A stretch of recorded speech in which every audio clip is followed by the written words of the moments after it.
Easter அன்னைக்கு சீக்கிரமா எழுந்து பயங்கரமா ட்ரெஸ் பண்ணிக்கிட்டு, சூப்பரா மேக்கப்லாம் போட்டுட்டு சர்ச்சுக்கு கிளம்பணும் அப்படின்னு சொல்லிட்டு 2 நாளா பிளான் பண்ணிட்டுருந்தேன். என்னென்ன ட்ரெஸ் போடணும் எல்லாம் பயங்கரமா பிளான் பண்ணிட்டுருந்தேன். அன்னைக்குன்னு பார்த்து காலைல லேட்டா எழுந்துட்டு கடகடன்னு காஃபி போட்டு குடிச்சிட்டு, சுருக்கமா இருந்தது ட்ரெஸ்ஸு. அத கூட ஒழுங்கா கூட அயர்ன் பண்ண டைம் இல்ல. அதனால அப்படி அப்படியே கிளம்பி போயிட்டோம். எப்பவுமே ஃபெஸ்டிவல் பார்த்தீங்கன்னா, ஃப்ரெண்ட்ஸ் எல்லாம் வீட்டுக்கு வருவாங்க. பயங்கரமா சமைச்சு சாப்பிடுவோம். இந்த தடவ எங்க ஃப்ரெண்ட்ஸ் வந்து இந்தியாவுக்கு போயிருக்காங்க. அதனால யாரும் இல்ல.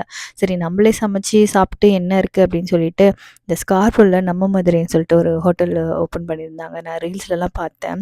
ரொம்ப டெம்ப்டிங்கா இருந்தது. அவங்களோட சீரக சம்பா மட்டன் பிரியாணி, ஆ அந்த கலரே பயங்கர வந்து டெம்ப்டிங்கா இருந்தது. சரி அங்க போய் சாப்பிடலான்னு சொல்லிட்டு அங்க போனோம். அங்க வந்து இந்த மதுரை இந்த சால்னாவோட குடுத்துருந்தாங்க. ரொம்ப நல்லா இருந்துச்சு. இந்தியாலேருந்து வரும்போது பட்டு புடவ வாங்கிட்டு வரணும்லாம் பயங்கரமா பிளான் பண்ணியிருந்தேன். அதுவும் நடக்கல. அந்த காஞ்சிபுரம் போயிட்டு நெறைய வீடியோஸ்லாம் பார்த்தேன். அது மாதிரி வாங்கணும்லாம் ஆசைப்பட்டேன். எனக்கு சுத்தமா டைமே இல்ல. நான் நெனச்சது ஒண்ணு கூட நடக்கவே இல்ல. அந்த ஃப்ளோலயே தான் லைஃப் போயிட்டுருக்கு. நம்ம நெனைக்கிறது ஒண்ணுமே நடக்க மாட்டேங்குது.